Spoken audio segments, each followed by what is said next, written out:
Remue ménage. Remue ménage.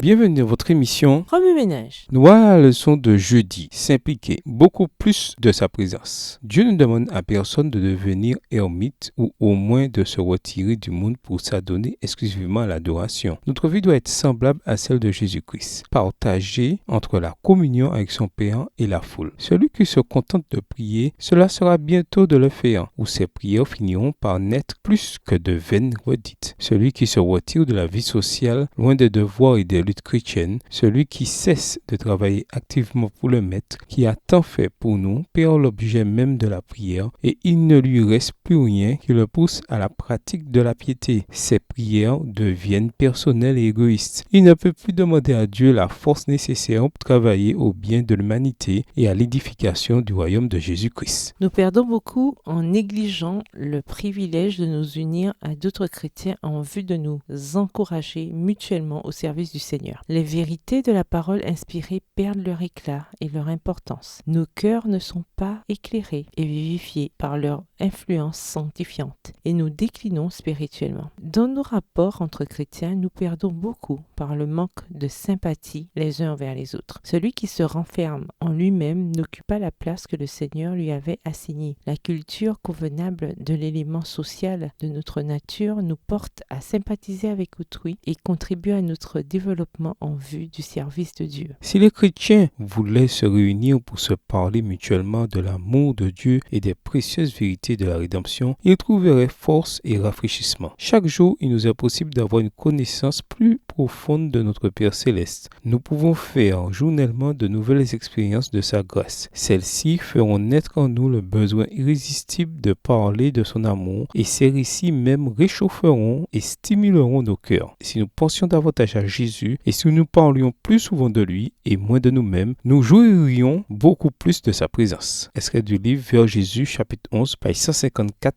à 156. Remue ménage. Suite à l'étude d'Éphésiens 4, les versets 11 à 16, en quoi ce passage s'applique-t-il à votre vie? Révisez le verset à mémoriser. En quoi s'applique-t-il à votre vie cette semaine? Au revoir. Et à demain si Dieu veut.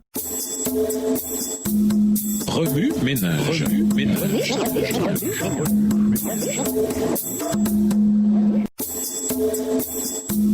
Remue ménage.